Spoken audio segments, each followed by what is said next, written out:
Hello everyone, my name is John Paul and welcome to the first video of building a team website. Before we start building a website, we have to know what tools we're going to use. In this video I'll be showing you the tools we use and how to set up your development environment. In our case we use PHP as our backend, HTML, CSS, and JavaScript for the front end. Instead of making each element from scratch, we use a web framework called Material Design Bootstrap, or MDB, which allows us to quickly create stylish and responsive elements without having to make it ourselves. As far as the software, we use the free version of MAMP to run a local host so we can run our PHP on our own machine just for testing. And I personally use VS Code as my text editor, but you can use any text editor, as any will really work. To get started with MAMP, just head over to mamp.info/en/download. So I already have that open right here, and actually already have it downloaded, but you can find your operating system by doing free download and then choosing the operating system you're using it on. I'm on a PC, so I would download it for Windows. I already have it installed, so I won't do that right now. And then once it's installed, you can look at it like this.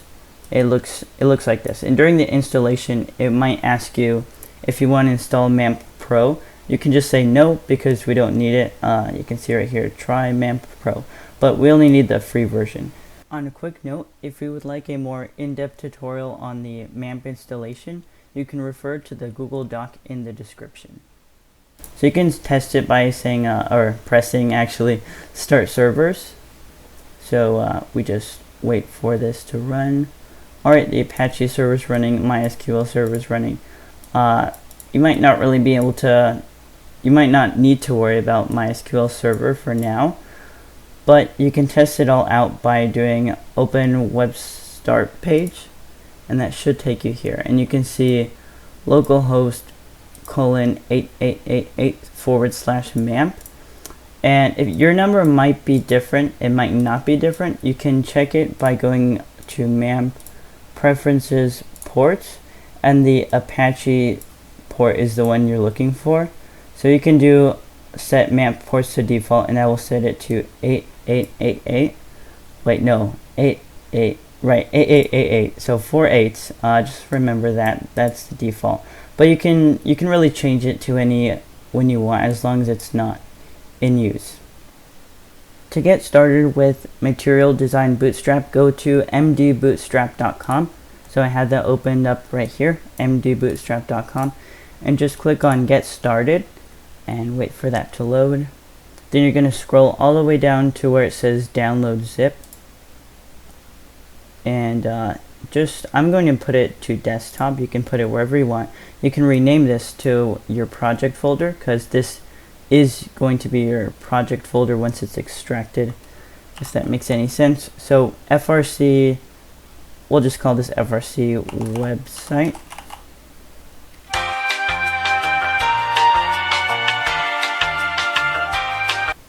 And then I'm going to right click, extract to FRC website. And there we go, we have this extracted folder. And what we want to do is we want to, sorry, my settings disappeared for some reason, but it's back. So you're going to go to MAMP preferences, web server, open. So this is where all the hosted files are for MAMP, and you can just drag this right over here and it's in there. So now that file should be hosted now. Then if we go to localhost :8888/FRC website, we should be greeted with our Material Design Bootstrap website. From here, the last thing to get is a text editor, and any will work, but I personally recommend VS Code, Atom, or Sublime Text, which are all free. As I said before, I like using VS Code, so I have it opened up right here. And then you can go over to, actually you can probably just open up this this part again, and then drag it over here. And then there we go, we have that project open. I'm going to close this up. Let's just declutter a little bit. And there we go. So now you can look at the index.html, which is this page right here, and then start editing. There's no need to restart the server unless you change PHP code. Actually, in some cases it will work, but we'll get to that in a future video. I hope this video helped to prepare you for whatever web development project you have. In the next video, I'll be going over what exactly we use PHP for and how we use MDB to create elements.